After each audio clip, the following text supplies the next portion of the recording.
Yes sir. Okay बच्चे, तो आज हम पढ़ेंगे data collection, processing and analysis. ठीक है, डेटा को किस तरह कलेक्ट किया जाता है, प्रोसेस किया जाता है और लास्ट में उसको किस तरह एनालिसिस की जाती है।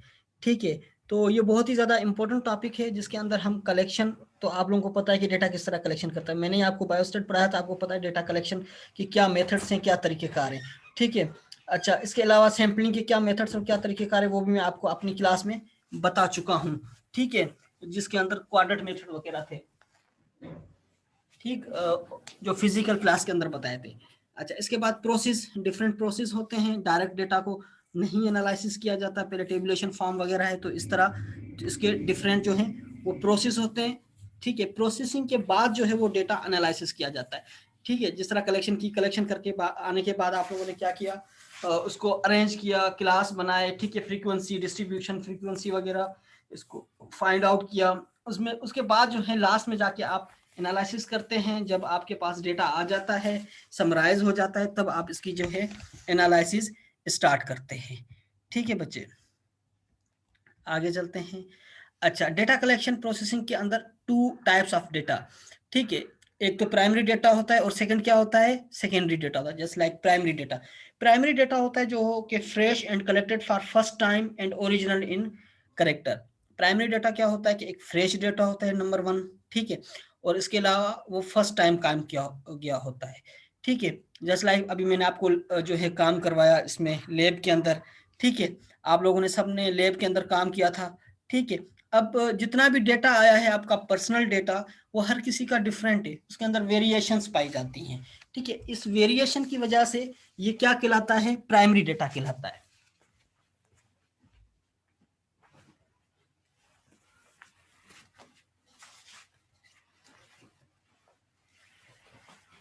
ठीक है, इसके अंदर डिफरेंट वेरिएशंस आती हैं, किसी के पैरामीटर्स के अंदर फर्क है, किसी के जो है लेंथ वगैरह के अंदर जो है वो फर्क होगा, किसी के जो है काउंटिंग के अंदर यानी कि समराइज करने के अंदर फर्क होगा। ठीक है, collection of primary data during the course of doing experiments. ठीक है, एंड ऑब्जर्वेशंस। हम कहाँ से गेन करते हैं, कलेक्ट करते हैं प्राइमरी डेटा को। ठीक है, एक्सपेरिमेंट और ऑब्जर्वेशन की बेस में। जब भी हम रिसर्च का काम करते हैं, जो हमारे पास एक्सपेरिमेंट होता है, जो ऑब्जर्वेशंस होती हैं, या जो हम डेटा फाइंड आउट करते हैं, जो हमारे पास टेबल फॉर्म के अंदर होता है, तो वो डेटा क्या कहलाता है, वो प्राइमरी कहलाता है। और कलेक्शन जो होती है वो रिसर्च फॉर्म में होती है। अच्छा, there are following methods used in collecting of primary data. ठीक है, अब कौन कौन से फॉलोइंग टाइप्स हैं वो भी मैं आपको बता देता हूँ। ठीक है, नंबर 1 ऑब्जर्वेशन मेथड। ठीक है, ऑब्जर्वेशन मेथड क्या होता है, ए में ऑब्जर्वेशन मेथड ये होता है कि आपने काम किया, बाकायदा ट्रायल लगाया, एक्सपेरिमेंट किया, चाहे फील्ड के अंदर हो चाहे लैब कंडीशंस के अंदर हो। ठीक है, वो आपने जो फार्मूलेटेड प्रोसेस किया। ठीक है, 2 दिन 3 दिन 4 दिन 5 दिन 7 दिन 8 दिन जितने दिन का भी प्रोसेस था, एक्सपेरिमेंट था या बाहर फील्ड ट्रायल था, वो आपने कंडक्ट किया। ठीक है, वो ऑब्जर्वेशन मेथड थी, ऑब्जर्वेशन डेटा था, वो आपने ऑब्जर्वेशन डेटा उसको कहा जाता है। सेकंड होता है इंटरव्यू मेथड। इंटरव्यू मेथड के अंदर क्या होता है, it involves presentations of oral verbal persons. अब जस्ट लाइक इंटरव्यू मेथड्स में जब इंटरव्यू वगैरह के लिए जाते हैं, हमें सिर्फ 4 वैकेंसीज हैं और 22 स्टूडेंट्स हैं। अब हम क्या करेंगे, मेथड अप्लाई करेंगे, इंटरव्यू का मेथड अप्लाई करेंगे। ठीक है, अब जाहिर बात है उनसे क्वेश्चन आंसर किए जाएंगे, उसके बाद जो हम फाइंड आउट करेंगे वो क्वेश्चन आंसर के बेस में करेंगे, किसने सेटिस्फाई किया, किसके अंदर कॉन्फिडेंस था और किसने सही और राइट जवाब दिए, तो ये इंटरव्यू मेथड कहलाता है। ठीक है, इससे जो रिजल्ट अक्स की जाती है। It can be applied through personal interview और टेलीफोन इंटरव्यू। ठीक है, ये पर्सनल इंटरव्यू भी हो सकते हैं, टेलीफोनिक भी हो सकते हैं, आजकल ऑनलाइन इंटरव्यू वगैरह भी होते हैं, ऑनलाइन प्रेजेंटेशंस भी होती हैं। तो ये जो डेटा किया जाता है ये टोटली जो है कम्युनिकेशन के बेस पे किया जाता है। ठीक है, तो इसीलिए इसको क्या किया कहा जाता है, इंटरव्यू मेथड कहा जाता है। ठीक है, दोबारा बता देता हूँ, प्राइमरी डेटा में क्या होता है, ऑब्जर्वेशन मेथड होती है जो कि एक्सपेरिमेंटल और फील्ड बेस होती है। इंटरव्यू मेथड जो यानी कि कम्युनिकेशन बिटवीन पर्सन्स। ठीक है, 2 या 3 पर्सन्स के बगैर जो दरमियान जो कम्युनिकेशंस होती है, वो कम्युनिकेशन किस में आ जाती है, वो इंटरव्यू मेथड के अंदर आ जाती है। सही बच्चे, ठीक है। इसमें भी जो डेटा एक्सेस किया जाता है वो भी प्राइमरी डेटा होता है, प्राइमरी यानी कि फर्स्ट टाइम आप डेटा जो गेन कर रहे हो। ठीक है, एक पर्सन एक ही है, आप अगर पूछ रहे हैं उसकी पर्सनल इन्फॉर्मेशन पूछ रहे हैं, या आप किसी और चीज़ के बारे में पूछ रहे हैं, एक्सपेरिमेंट के बारे में पूछ रहे हैं, या उसकी जॉब के नेचर के बारे में पूछ रहे हैं, या उसके एजुकेशनल नेचर के बारे में पूछ रहे हैं, तो ये जो सारी चीज़ें आएंगी ये प्राइमरी डेटा के अंदर आए। अच्छा, क्वेश्चनर मेथड्स के अंदर क्या होता है कि एक क्वेश्चंस डेवलप किए जाते हैं। एक यानी कि आप ऐसा समझ लें, डॉक्यूमेंट्स के अंदर क्वेश्चंस फॉर्म किए जाते हैं, डिफरेंट क्वेश्चंस, तो वो क्वेश्चनर मेथड कहलाता है। उसमें क्या किया जाता है कि आप लोगों को दिया जाता है पेपर कि आप ये क्वेश्चनर जो है ये फिल करें, सॉल्व करें और बताएं। ठीक है, तो बाजू का तो आपको भी सर्वे के अंदर जो है वो एक पेपर दिया जाता है, या जस्ट लाइक आपको याद होगा फर्स्ट या सेकंड सेमेस्टर के अंदर आप लोगों को एक फॉर्म दिया गया था, एवोल्यूशन फॉर्म, जिसमें आपने जो है वो क्वेश्चंस के जवाब देने थे, और जो है आपको कंपेयर करना था कि वो यानी कि बहुत अच्छी क्लास रही, या ये टीचर जो है बहुत अच्छे रहे, या इसकी समझ में आती थी या नहीं, इस टाइप के क्वेश्चंस थे। तो वो आप लोगों ने जो है वो सॉल्व किए थे। बाजू का तो बच्चे लोग पढ़े भी नहीं, सिर्फ टिक कर दिए। तो इस तरीके से जो क्वेश्चनर मेथड होता है तो वो भी प्राइमरी डेटा कहलाता है। हर चीज़ का यानी कि इसका नेचर क्या था, ये आपकी क्लास के एवोल्यूशन के बारे में थी, टीचर की एवोल्यूशन के बारे में थी, स्टडी की एवोल्यूशन के बारे में थी, या डिफरेंट होती है, किसी का रिसर्च प्रोजेक्ट होता है, या किसी का डिफरेंट जो है एप्रोप्राइट जो है वो सर्वे होता है, या किसी प्रोडक्ट के बारे में सर्वे होता है, तो वो भी क्वेश्चनर मेथड होता है, वो भी प्राइमरी डेटा कहलाता है। ठीक है, इसमें लिखा it is now quite popular, यानी कि ये एक क्वाइट पॉपुलर मेथड है जो कि सर्वे के लिए यूज किया जाता है, कलेक्शन ऑफ डेटा के लिए यूज किया जाता है। स्पेसिफिक क्वेश्चन, जाहिर बात है वो स्पेसिफिक क्वेश्चन होते हैं, उनकी जो नेचर ऑफ स्टडी है उनके बारे में होते, ओपिनियन होते हैं, and related inquiries of individual person, and यानी कि उसके जो है मिलते जुलते रिलेटेड इंक्वायरी इंफॉर्मेशन, तो वो इंडिविजुअल पर्सन से ली जाती है, तो वो भी प्राइमरी डेटा के अंदर जो है इसको इंक्लूड किया जाता है। आ गया समझ में? आपके जो है 3 टाइप हैं प्राइमरी डेटा के अंदर, ऑब्जर्वेशन मेथड है, इंटरव्यू मेथड है, और क्वेश्चनायर मेथड है। ठीक है, अब आ जाते हैं सेकेंडरी डेटा के अंदर। ठीक है, सेकेंडरी डेटा के अंदर क्या होता है कि data which is already collected by someone else which have already been pass through statistical process, यानी कि इस तरह का सेकेंडरी डेटा जो ऑलरेडी जो है वो रिकॉर्डेड हो, रिपोर्टेड हो, बुक्स के अंदर हो, जर्नल्स के अंदर हो, न्यूज़पेपर्स के अंदर हो, न्यूज़ लेटर्स के अंदर हो, मैगजीन्स के अंदर हो, किसी भी चीज़ के अंदर जो वो रिपोर्ट्स शाया हो चुकी हों, पब्लिश हो चुकी हों, वो सेकेंडरी डेटा कहलाता है। आप लोग क्या करते हैं कि आप लोग भी सर्च आउट करते हैं, जस्ट लाइक हमने आपको प्रेजेंटेशन दे दी, या आपको जो है हमने कोई जो है असाइनमेंट दे दी, तो आप लोग क्या करते हैं, ठगाठक जो है गूगल पे जाके सर्च आउट करते हैं, ये भी नहीं देखते कि ऑथेंटिक सोर्स है या नहीं है। ज़्यादातर बच्चे तो विकीपीडिया से कॉपी पेस्ट करके आ जाते हैं।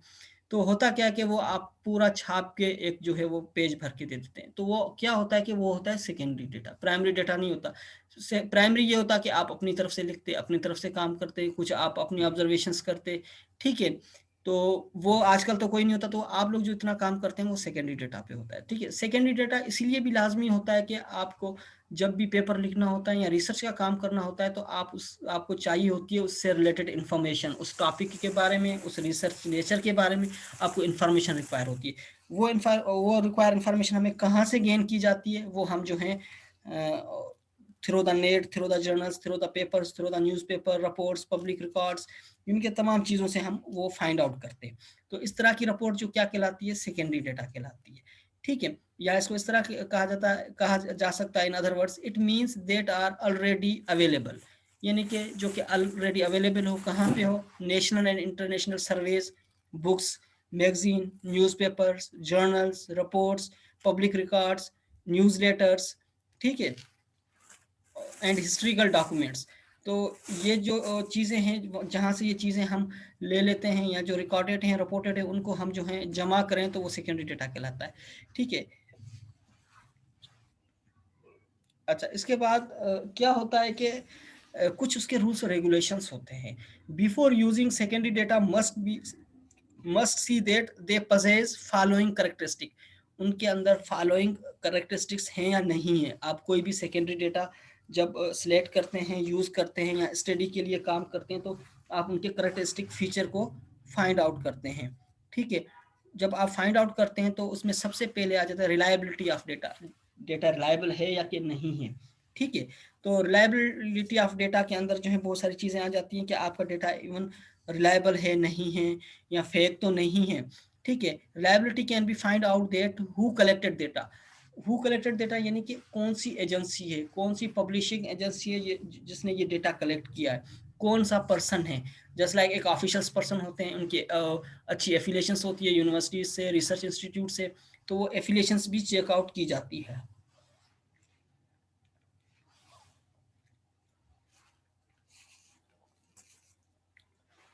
अच्छा, इसके बाद नंबर सेकंड चीज देखी जाती है, what were the sources of data. Data की क्या सोर्सेज है, कितने रेफरेंसेस है, उन्होंने डेटा कहाँ से कलेक्ट किया है, इवन उनका प्राइमरी डेटा है या उन्होंने भी सेकेंडरी डेटा यूज करके कहीं और से डेटा लिया है, तब जाके हमें यकीन होता है, हम देखते हैं। जस्ट लाइक आपने एक जर्नल उठा लिया, रिसर्च जर्नल, उसमें आपने देखा कि कुछ आपकी काम की चीजें हैं, मेथड्स हैं, अब मे भी इन्होंने भी कहीं से जो है वो मेथड्स अप्लाई किए हों, कहीं से उन्होंने जो है डेटा को जो है वो कॉपी किया हो और जो है उसका रेफरेंस दिया हो, तब आप क्या करेंगे, वो डेटा तो उठाएंगे लेकिन वो सोर्स ऑफ डेटा भी देखेंगे, ये असल में डेटा की सोर्स क्या है, डेटा कहाँ से लिया गया है। इवन विकीपीडिया भी आप यूज कर रहे होते हैं तो आप बाज़ औक़ात देखें उसमें छोटे छोटे नंबर लिखे होते हैं जो कि लिंक होते हैं, हाइपर लिंक्ड होते हैं, जिसपे अगर आप कर्सर मूव करेंगे उसके ऊपर तो एक लिंक जाहिर हो जाएगा या एक रेफरेंस जाहिर हो जाएगा, तो वो क्या कहलाता है, सोर्स ऑफ डेटा कहलाता है। अच्छा, अच्छा सेकंड चीज है, at what time were they collected, किस टाइम वो डेटा कलेक्टेड किया गया। अच्छा, ये बड़ी इंपॉर्टेंट चीज है। अब जस्ट लाइक अभी आपको मैं एक दे दूं रिव्यू लिखने के लिए, रिव्यू आर्टिकल आप लोग लिखें या रिव्यू पेपर लिखें असाइनमेंट के तौर पे, अगर जस्ट लाइक मैं आप लोगों को दे दूं तो आप लोगों को क्या अवॉइड किया जाएगा, आप लोगों को क्या रिस्ट्रिक्ट किया जाएगा कि आप लोग जो भी पेपर जो भी रेफरेंस देंगे वो 2000 के बाद दें, ठीक है। अगर ज़्यादा टाइम गुजर जाता है तो जाहिर बात है उस पर अपडेट भी हो जाता है और न्यू रिसर्च भी आ जाती है। हमारे यहाँ सबसे बड़ा अलमिया यहाँ है रिसर्च के अंदर कि हम भी जो भी रिसर्च काम कर रहे होते हैं वो 90s 70s का काम होता है या 1980s का काम होता है या 90 का काम होता है।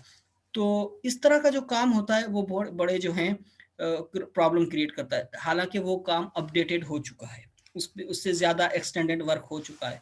तो हमारे यहाँ जो पेपर्स पब्लिश होते हैं तो वहाँ पे सबसे पहले ये चीज़ देखी जाती है कि आपने जो काम किया है, आपका जो डेटा है, यहाँ आपका जो पूरा पेपर है ऑलमोस्ट थ्रू आउट जितने भी रेफरेंसेस हैं वो न्यू हो, रिसेंट हो, यानी कि 2010 के बाद हो या 2005 के बाद हो, तब वो अच्छा पेपर माना जाता है। अगर आपने रेफरेंस भी माशाल्लाह पुराने उठाए हैं 50s के, 60s के, 70s के या 80s के, तो वो अच्छा पेपर नहीं कहलाता क्योंकि वो काम बहुत ज़्यादा अपडेट हो चुका है।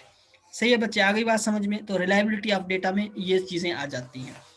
अच्छा, अब इसके बाद है suitability of data. Suitability of data का क्या मकसद होता है कि ये आपके लिए है, सूदमंद है या नहीं है, आपकी इंक्वायरी के लिए, या आपके जो आपका जो डेटा है उससे कंपेयर हो रहा है या नहीं हो रहा।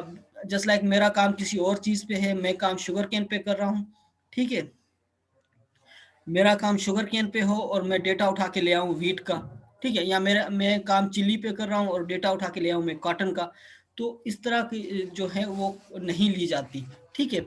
इस तरह की इंफॉर्मेशन, इस तरह की जो है साइट्स वगैरह को नहीं लिया जाता, ठीक है। आप इस तरह का डेटा कलेक्ट करते हैं जो सुइटेबिलिटी ऑफ डेटा, यानी कि the data are suitable for one inquiry may not necessarily be found suitable in other inquiry, यानी कि जो चीज़ आपको रिक्वायर है, जो इंक्वायरी है, जो इन्फॉर्मेशन है, जो आपको डेटा रिक्वायर है, तो उसी के साथ ही वो जो है उसी के साथ ही वो उसकी जो है कंपैरिजन होना चाहिए, रिलेटिविटी होनी चाहिए, उससे कितना क्लोजली रिलेटेड है। तो ये सारी चीज़ें किस में आ जाती हैं, ये सेकेंडरी डेटा में आ जाती है।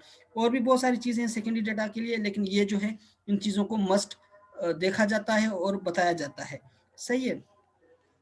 अच्छा, इसके बाद आ जाता है एडिक्वेसी। एडिक्वेसी के क्या मायने होते हैं जी बच्चे, सो रहे हैं क्या आप लोग?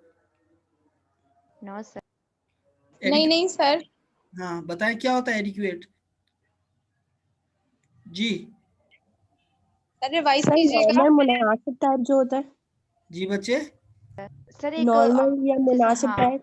जी जी, ऑप्टिमल डेटा सर। रिलेटिव हो, डेटा जो है एडिक्वेसी यानी कि वाफर मिकदार के अंदर भी हो और जो है मुनासिब हो और जो है उससे रिलेटेड हो, उससे कंपेयर करता हो, उस जैसा हो, ठीक है। जिस तरह मैंने अभी आपको बता रहा था कि आपका काम कहीं और पे हो, आपका डेटा कुछ और हो, तो इस तरह का डेटा इसमें एक्सेप्टेबल नहीं होता.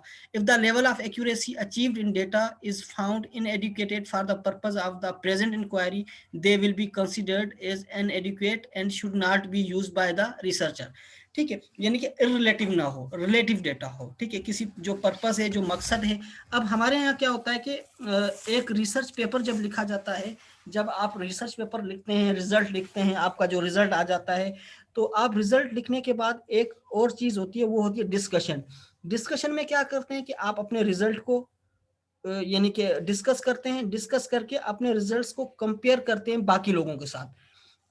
अब जाहिर बात है, आपके डेटा में और उनके डेटा में फर्क है, आपके मेथड में उनके मेथड में फर्क है, आपके एनवायरनमेंट में उनके एनवायरनमेंट में फर्क है, आपकी हैंडलिंग में उनकी हैंडलिंग में बहुत ज्यादा डिफरेंस है.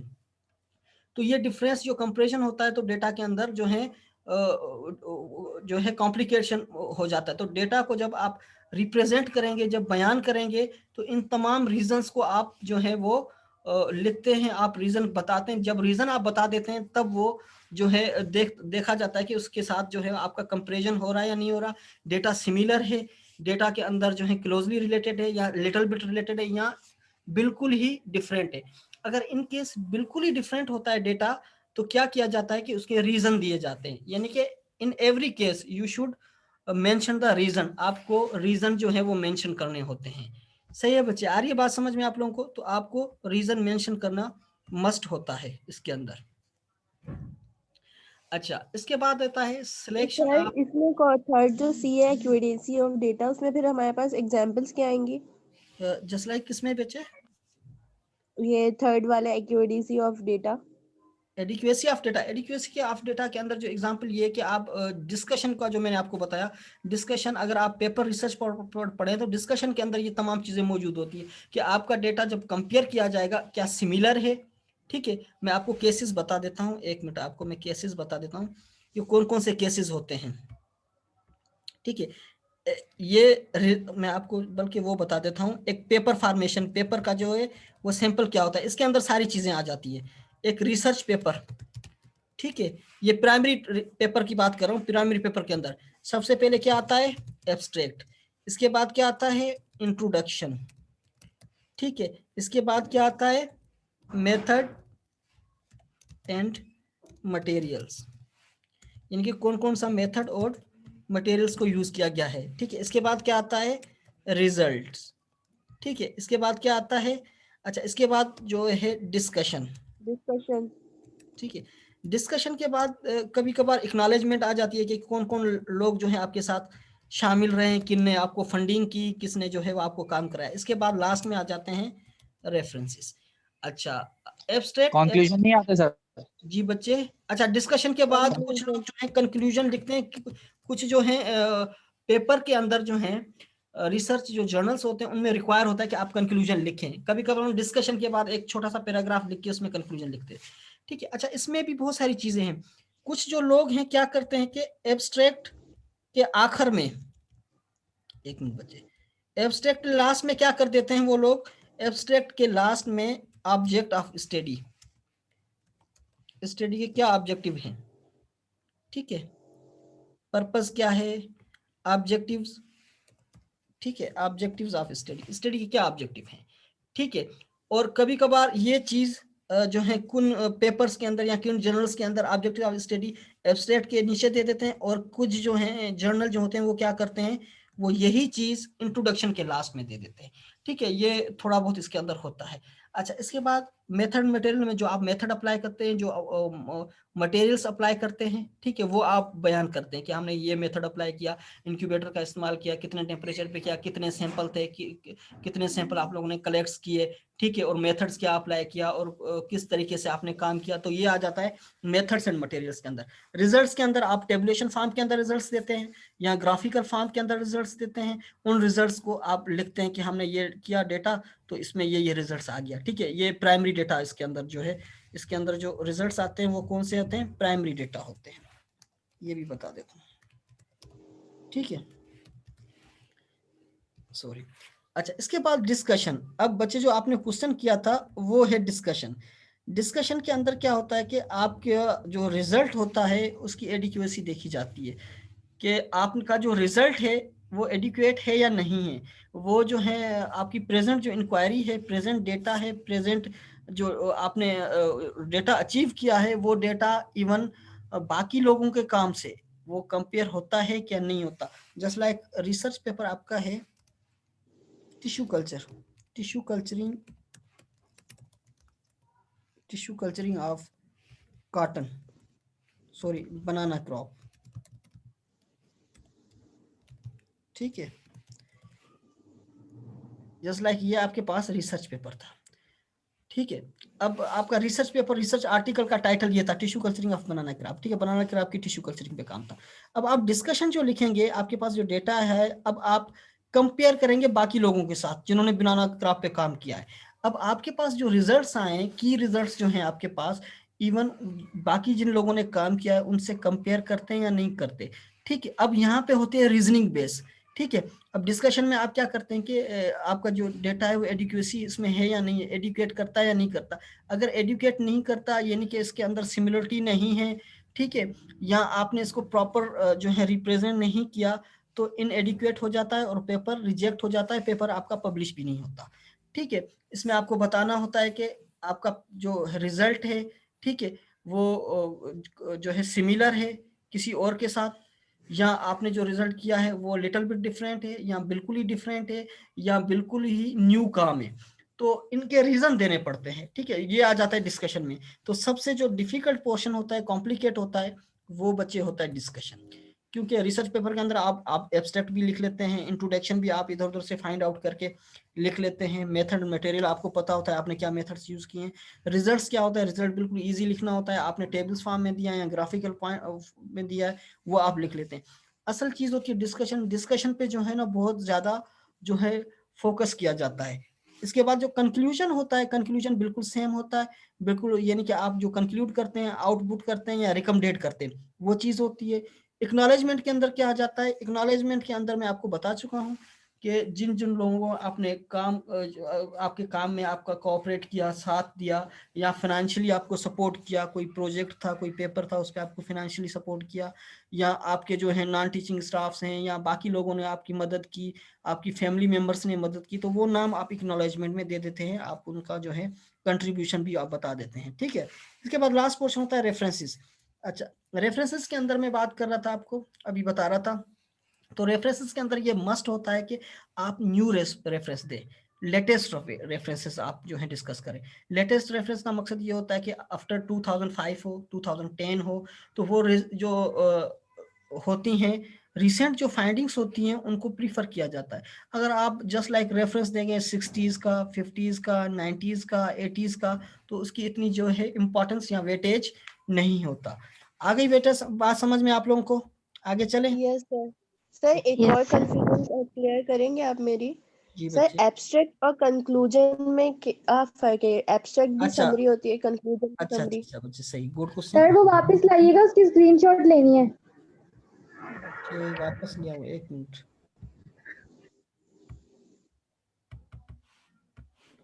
वापस तो नहीं आ रहा, अब क्या करूँगा? कंट्रोल Z करते तो आ तो जाता। मैं कर रहा हूँ कंट्रोल जेड भी, एक मिनट दोबारा करता हूँ। नहीं बच्चे, इसमें नहीं हो रहा अप्लाई कंट्रोल जेड भी। डिस्कशन में क्या रिकॉर्डेड बताया? बच्चे, ये रिकॉर्डेड है, आप लोगों को मिल जाएगा, कोई मसला नहीं, कोई इशू नहीं। तो ये ओके सारी सर। चीजें मैंने आपको बता दी, ये सारी चीजें इसके अंदर प्रेजेंट होती हैं, ठीक है। तो आपने अच्छा क्या क्वेश्चन किया एब्स्ट्रैक्ट और कंक्लूजन का? देखिए एब्स्ट्रैक्ट के अंदर आप क्या करते हैं, बिल्कुल अपने पूरे पेपर को समराइज करते हैं, ठीक है। पहले आप एक दो लाइन के अंदर आपका जो टॉपिक है उसको बताते हैं, टॉपिक आपका जो है कितनी इंपॉर्टेंस वैल्यू रखता है। फिर आप बताते हैं सैंपल आपने कितने कलेक्ट किए। फिर आप दो मेथड्स में उसमें बता देते हैं लाइनों में आपने मेथड्स क्या अप्लाई किया, ठीक है। उसके बाद आपने बताते हैं आपकी की रिजल्ट्स क्या थे, की फाइंडिंग्स क्या थी, वो आपने बता दी। उसके बाद आपने एक लाइन में कंक्लूड कर दिया और 2 लाइन के अंदर ऑब्जेक्टिव लिख दिया। तो एब्स्ट्रैक्ट का मकसद क्या होता है कि पूरा paper in the form of summarised, ठीक है। कंक्लूजन में ऐसे नहीं होता, कंक्लूजन में आप कुछ भी नहीं बताते, डायरेक्ट अपनी फाइंडिंग्स बताते हैं कि इस तमाम रिजल्ट, इस तमाम स्टडी से ये कंक्लूड हुआ कि ये काम हमारी जो है फाइंडिंग्स हैं और ये जो है हमने आउटपुट निकाला है। तो जो है सर बेसिकली रिजल्ट का कंक्लूजन देते हैं हम। जी बच्चे, रिजल्ट का कंक्लूजन देते हैं हम। ओवरऑल स्टडी का रिजल्ट का हम कंक्लूजन देते हैं, ठीक है। कंक्लूजन हमेशा याद रखिएगा तो एक ही पैराग्राफ में आता है, और एब्स्ट्रैक्ट भी एक ही पैराग्राफ होता है, डिफरेंट पैराग्राफ में नहीं आता। लेकिन सोशल स्टडीज के अंदर या आर्ट की स्टडी है, ह्यूमैनिटी की स्टडी, तो उसके अंदर जो है वो कभी कभार जो है 2 से 3 पैराग्राफ होते हैं, लेकिन एब्स्ट्रैक्ट भी हमेशा साइंटिफिक स्टडी के अंदर। अच्छा, एब्स्ट्रैक्ट के लिए पता है वो किया जाता है, रिस्ट्रिक्ट किया जाता है कि 200 वर्ड्स हो, 300 वर्ड्स हो, 150 वर्ड्स हो। बाजू का जर्नल्स के अंदर ये होता है कि 100 वर्ड्स के अंदर अंदर इसको जो है समराइज करें। तो इस तरह का भी जो है वो काम होता है। आगे चलें अब। अच्छा, सिलेक्शन ऑफ, अच्छा इसमें ये जो है चीज थोड़ी सी इंपॉर्टेंट है, selection of a appropriate method for data collection. हम डेटा कलेक्शंस तो कर देते हैं, लेकिन उसका जो है हमें पता नहीं होता कि क्या मेथड था, क्या उसकी इंपॉर्टेंस थी, और क्यों हमने इस तरह किया, ठीक है। अब बाजों का ऐसा होता है कि हम उन कीज जो होती हैं, जो बेसिक कीज होती है, उस पर कोई गौर नहीं करता, ठीक है। Following factors are necessary for the selection of appropriate method for data collection. अब डेटा कलेक्शन के लिए जस्ट लाइक हमने कर दिया भाई, हम जाएंगे मनोड़ा पे डेटा कलेक्ट करने के लिए। अब मनोड़ा पे तो आपने एक प्लान तो बना लिया, लेकिन प्लान बनाने से पहले आपने सोचा कि आप कौन कौन से मेथड्स अप्लाई करेंगे, आपके पास इंस्ट्रूमेंट कौन से होने चाहिए, ठीक है, आपका जो है फाइनेंशियली आपको कौन सपोर्ट करेगा, ठीक है, आप वहां पे जाके किस तरीके से, किस मेथड से यूज करेंगे, काम किस तरीके से करेंगे। डेटा कलेक्शन करने के बाद आपको कौन कौन से इंस्ट्रूमेंट्स की जरूरत पड़ेगी, उस डेटा को बाद में आके आप क्या करेंगे, जिस चीज की आप कलेक्शन के लिए जा रहे हैं, इवन वो डेटा का नेचर है या नहीं है। जस्ट लाइक मैं एक अलजी की कलेक्शन में इस सीजन में चला जाऊं, ठीक है, अभी जनवरी के अंदर, आपको लगता है मुझे अलजी मिल जाएगी? नहीं मिलेगी। अलजी जो बल्क क्वांटिटी के अंदर आती है वो मार्च के बाद आना शुरू हो जाती है बीच पे। तो इस तरह नेचर भी देखा जाता है, टाइम फैक्टर भी देखा जाता है, और सीजनल यानी कि इन्वायरमेंटल क्लाइमेटिक फैक्टर्स को भी देखा जाता है, ठीक है। ये तमाम चीजें जो होती हैं डेटा कलेक्शंस के लिए देखा जाता है, ठीक है। अब सबसे पहले आते हैं nature, scope and object of inquiry. जिस अब आप काम करना चाह रहे हैं जिस चीज पे, उसकी नेचर के बारे में, स्कोप के बारे में, या ऑब्जेक्ट की इंक्वायरी के बारे में वो आपको पता है या नहीं है। This is most important factor of affecting the choice of characteristic of particular method. सबसे पहले आप जिस टॉपिक के बारे में स्टडी करना चाह रहे हैं, आपने कभी उसका नाम सुना है, आपको पता है आप इस पे काम कर सकते हैं, उसके फैक्टर्स को आपको पता है, उनकी चीज़ों का, उनके जो है फंक्शंस का आपको पता है या नहीं पता। अगर नहीं पता तो आप उस पर काम करने से पहले उसकी स्टडी कर लें सेकेंडरी डेटा के थ्रू, ठीक है। अच्छा, इसके बाद आ जाता है अवेलेबिलिटी ऑफ फंड। जाहिर बात है फंड्स, फाइनेंशियली सपोर्ट्स बहुत ज़्यादा इंपॉर्टेंट होती है, ठीक है। सैम्पलिंग के लिए बाजों का जो है डेटा कलेक्शन की जाने के लिए बहुत ज़्यादा फंड रिक्वायर होता है, ठीक है। जाहिर बात है कुछ लोग जाते हैं वहाँ पे काम करते हैं, उनके आने जाने के अखराजात, उनकी सैम्पलिंग के अखराजात, उनके इंस्ट्रूमेंट्स यूज़ करने के अखराजात, ठीक है। बाजों का जो है यूनिवर्सिटी के इंस्ट्रूमेंट्स होते हैं तो वो उनकी इजाज़त लेनी पड़ती है, परमिशन लेनी पड़ती है। अगर बहुत ज़्यादा सेंसिटिव होते हैं तो उनकी परमिशन नहीं मिलती, ठीक है। तो इस तरह की सारी चीज़ें होती हैं। आया ये भी देखा जाता है कि कोई प्रोजेक्ट है या रिसर्च वर्क है, कितने दफ़ा जाना पड़ेगा डेटा कलेक्शन के लिए, 1 दफ़ा, 2 दफ़ा, 3 दफ़ा, या मंथली बेस पे, वीकली बेस पे। तो ये सारी चीज़ें जो हैं इसके अंदर आ जाती हैं, ठीक है। Availability of fund for the research projects determines to large extent the methods, ठीक है। अब अच्छा, to be use for collection of data, इसमें यह होता है कि जो है अगर लार्ज प्रोजेक्ट्स हैं, बड़े प्रोजेक्ट्स हैं, यानी कि एक्सटेंडेड फॉर्म में हैं, तो उनकी जो है बाज़-औक़ात यानी कि 1 ईयर, 2 ईयर, 3 ईयर, आपको पता है कि कुछ इस तरह के प्रोजेक्ट्स में 3-3, 4-4 साल तक उनकी कलेक्शंस की जाती हैं। जस्ट लाइक मार्च टू अगस्त तक जो है वो कलेक्शन की गई, फिर नेक्स्ट ईयर मार्च टू अगस्त तक कलेक्शन की गई, फिर नेक्स्ट ईयर जो है वो 3 साल यानी कि लगातार मार्च टू अगस्त जो है उनकी स्टडी की गई। तो उसके बाद क्या होता है, ठीक है, उसके बाद क्या होता है कि जो रिजल्ट आपके पास आता है, जो आप फाइंडिंग करते हैं, वो क्या होता है कि उसके अंदर कंपैरिजन आ जाता है, उसके अंदर सिग्निफिकेंट डिफरेंस आ जाता है। तो वो सिग्निफिकेंट डिफरेंस जो होता है बहुत ज़्यादा इम्पोर्टेंस रखता है, ठीक है। किस चीज़ की इम्पोर्टेंस होती है उसके अंदर? तो ज़ाहिर बात है उसके अंदर वेरिएशन आती है, उसके अंदर चेंज आ जाता है, ठीक है। और बाजू का जस्ट लाइक 1 ईयर आपको एक चीज़ ना मिली हो, सेकंड या थर्ड ईयर के अंदर मिल जाए, ठीक है। इस दफ़ा बल्क क्वांटिटी के अंदर नहीं है, नेक्स्ट ईयर आ जाए। जस्ट लाइक इस दफ़ा जो है आपको कुछ न्यू स्पीशीज मिल जाए जो सेकंड और थर्ड ईयर में ना मिले। तो इन 3 सालों के अंदर जो आपने काम किया उसके अंदर बहुत ज़्यादा डिफरेंस भी पाया जाता है, ठीक है, बाज़ औक़ात। finance is a big constraint in practice and the researcher has to act within this limitation. अच्छा, अब देखा जाता है फंड हमारे पास कितने, इवन हमें पता चले कि फंड हमारे पास 2 से 3 राउंड के हैं, ठीक है, और हमने 7 राउंड को डिजाइन किया हुआ है, या 7 राउंड जो है वो हमने जो है एक प्रोपोज किया हुआ है कि हम 7 दफा जाएंगे सैम्पलिंग के लिए, हमारे पास तो 3 डेटा कलेक्शंस के जो है वो फंड है। तो अच्छा, फंड का भी थोड़ा सा इसमें आ जाता है, कलेक्शंस का फंड अलग होता है, लैब जो है लैब इक्विपमेंट्स के फंड्स अलग होते हैं, और ट्रांसपोर्टेशन के फंड्स अलग होते हैं, इन चीज़ों के फंड्स अलग होते हैं। लास्ट में उन फंड्स को जस्टिफिकेशन देनी पड़ती है, जस्टिफाई करना पड़ता है। जस्ट लाइक फंड 15,000 है, ठीक है, तो जाहिर बात है अगर आप 15,000 है तो आप इस तरह करेंगे कलेक्शन के, ये 15,000 के अंदर ही आपकी जो है सैम्पलिंग हो, ऐसा नहीं हो कि आपके 40,000 इसमें चले जाएं, ठीक है। तो इस तरह कलेक्शंस के लिए जो है बहुत ज़्यादा इस अवेलेबिलिटी ऑफ फंड को गौर किया जाता है और देखा जाता है, ठीक है। इसके बाद आ जाता है टाइम फैक्टर। टाइम फैक्टर जिस तरह मैं आपको बता चुका हूँ, टाइम फैक्टर क्या होता है कि जो जिस चीज़ पे आप स्टडी करने जा रहे हैं, ठीक है, वो नेचर में है या नहीं है, ठीक है, वो टाइम है प्रॉपर सैम्पलिंग का या नहीं है। बाज़ वक़्त हमने स्टडी तो कर लिया, हमें पता नहीं कि उसका जो है टाइम या लिमिटेशन जो है वो है या नहीं है, ठीक है। अब जस्ट लाइक अब चले जाएं, अभी आप एलजी की जो है वो सैम्पलिंग के लिए चला, अभी आपको एलजी मिल तो जाएगी, लेकिन वो बल्क क्वांटिटी के अंदर या वो स्पीशीज जो है प्रॉपर नहीं मिलेंगी, शायद एक आध मिल जाए। अगर आप 2 महीने वेट करें, मार्च में चले जाएं तो आप बल्क क्वांटिटी के अंदर मिल जाती। तो ये एक बहुत बड़ा सिग्निफिकेंट डिफरेंस होता है कि टाइम फैक्टर बहुत ज़्यादा इंपॉर्टेंट होता है। अच्छा, बाजू का एक और चीज़ भी होती है, जस्ट लाइक आपने अभी काम किया 2020 के अंदर, जस्ट लाइक आपने लैब का काम किया, ठीक है, 2020 के अंदर काम किया, लेकिन आप बिजी रहे, आपने काम ये नहीं कि पेपर पब्लिश नहीं करवाया, लेकिन आप जो है जब फ्री हुए 1 से 2 साल के बाद, जब आपको डिग्री मिल गई 1 साल के बाद, अब आपने कहा मैं काम को पब्लिश करवा लूँ। अब आप जब काम को पब्लिश करवाएंगे तो आप डेट कौन सी मेंशन करें, जाहिर बात है आपने तो काम 2020 में किया, 2020 में किया, तो अब जिस जर्नल में भेजेंगे तो वो यही निशान लगा के भेजेंगे, ये आपने काम जो है बहुत पुराना पब्लिश करवा रहे हैं, ये न्यूली काम नहीं है रिसर्च का।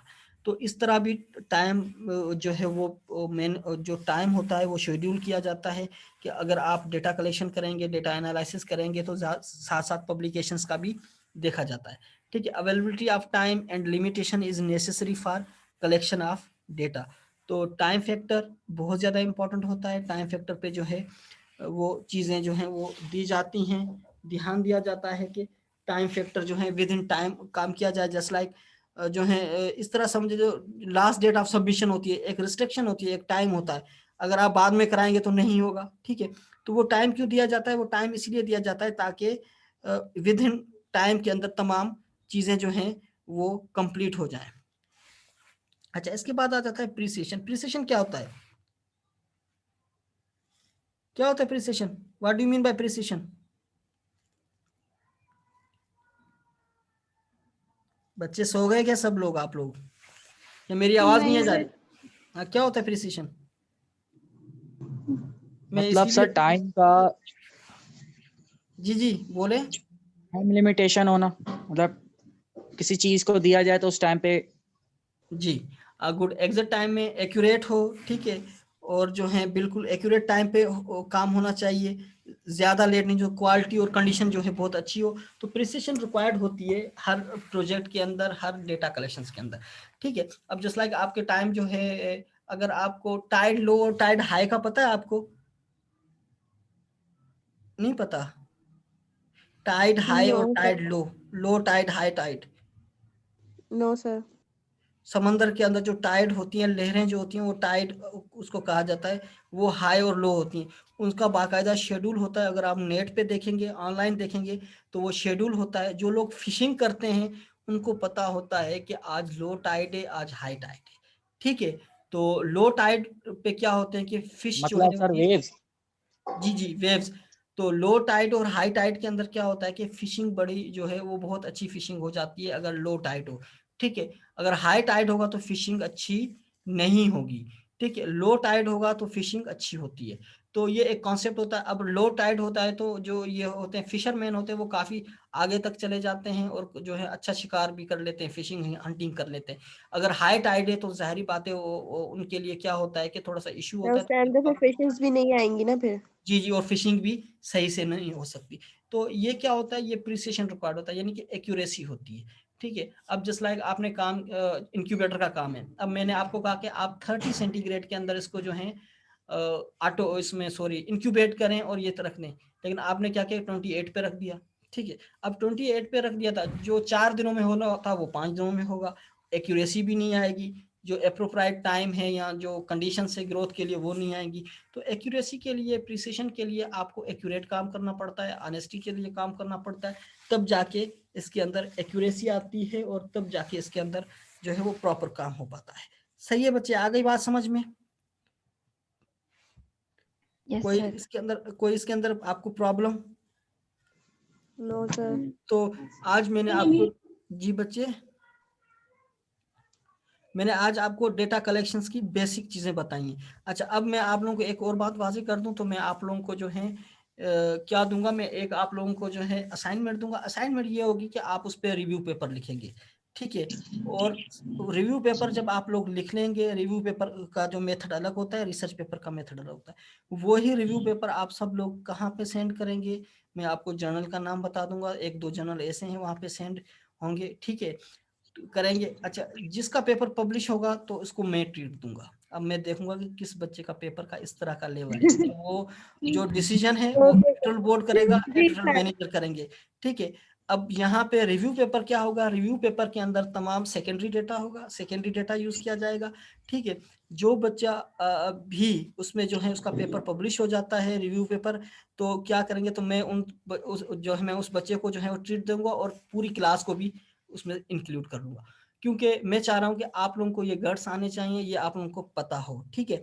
तो ताकि आगे जाके अगर आपको रिसर्च की फील्ड में जाए तो आपको पता हो कि रिसर्च की फील्ड क्या है और इसमें क्या क्या काम किया जाता है। अच्छा, अब होगा ये कि आप लोग खुद ही काम करेंगे, सब कुछ खुद करेंगे। ठीक है। मैं रिव्यू को चेक तो कर लूंगा, मैं देख तो लूंगा, लेकिन जो डिसीजन है वो जो है जर्नल वाले करेंगे। मे भी रिजेक्ट हो जाएगा, रिजेक्ट हो जाए तो क्या फर्क पड़ता है। ठीक है। आपका जो है आपके लिए नेसेसरी तो नहीं है यहाँ पे पेपर, अगर किसी का हो जाता है पब्लिश तो बहुत अच्छी बात है। मैं आपको जो है बहुत ज्यादा जो है उनके तरीकेकार भी बताऊंगा, गट्स भी बताऊंगा, टेक्निक्स भी बताऊंगा, और आपको सैंपल भी टॉपिक आप बताएंगे? टॉपिक भी मैं बताऊंगा। ठीक है। ठीक है काम आपको करना जी। है, लिखना आपको पढ़ना है, सर आप डेटा गाइड आपको करेंगे गेन ना? करना है, डेटा आपको गेन करना है। ठीक है। डेटा आप कहाँ से जी करेंगे, मैं रिलायबल सोर्सेज का भी पता है, मैं आपको बता भी दूंगा। ठीक है। बस तो अगर आप काम, गाइड करें ताकि हमें आ जाए ये काम। जी जी बच्चे, मैं वो आपको बता दूंगा। सर ये रिव्यू पेपर वर्ड पे बनेगा? जी बच्चे, आप वर्ड पे बनाएंगे, पहले इसके लिए डेटा कलेक्शन होता है, इतना आसान नहीं होता ये मैं बता दूं। रिव्यू पेपर एक दिन में नहीं बनता, 1 महीना कम से कम रिक्वायर होता है, या 15 से 20 दिन। तो मैं अभी से अगर आपको दे दूंगा, पहले तो मैं पढ़ाऊंगा कि रिव्यू लिखा किस तरह जाता है, किया किस तरह जाता है काम पे रिव्यू पेपर पे। उसके बाद जो है ये एक काम जो होगा, फिर आप लोग स्टार्ट करेंगे। और इसके लिए जो मैं टाइम आपको दे दूंगा वो आपके पास यानी कि अनलिमिटेड टाइम होगा। अनलिमिटेड टाइम का मकसद ये होता है कि आपके पास एग्जामिनेशन से पहले पहले आपको वो सबमिट कराना है, फिर जो रिजल्ट आएगा वो देखा जाएगा। ठीक है। कि कितने की सबमिशन सक्सेसफुल होती है, कितने की नहीं होती। मे भी काफ़ी बच्चों की सबमिशन हो जाए, सक्सेसफुल हो जाए, मे भी कुछ की ना हो। ठीक है बच्चे। तो वो अब हैं कितने स्टूडेंट्स वैसे, आप मेरे ख्याल में 20 हैं स्टूडेंट्स। 19 अच्छा, 19 स्टूडेंट्स हैं। अच्छा, जी 21 सर। 20 18 स्टूडेंट्स हैं टोटल अच्छा, हमारी 18 क्लास में। रह गए। चलें, इट्स ओके। 18 स्टूडेंट्स है तो 18 पेपर्स बन सकते हैं। आपको एक गाइडेंस और एक आइडिया हो जाएगा। ठीक है बच्चे, मेरे ख्याल में इनफ है आप लोगों के लिए आज की क्लास। ठीक है। जी सर। इंशाल्लाह फिर आपको जो है नेक्स्ट, इंशाल्लाह आपको जो है वीक के अंदर जो है आप लोगों की क्लास, मेरे ख्याल मंडे को आप लोगों की क्लास है, आई थिंक सो। है क्या क्लास आप लोगों यस की सर। मंडे को? Okay sir. जी बच्चे। सर आपने लास्ट क्लास की पीडीएफ फाइल सेंड कर दी? लास्ट क्लास मैंने ली नहीं थी। नहीं बच्चे, मैंने नहीं की सेंड। अब ये भी मुझे पता नहीं है कि मैंने वो वीडियो रिकॉर्ड भी की थी क्या नहीं की थी। सर आपने वीडियो रिकॉर्ड नहीं की सर थी। आप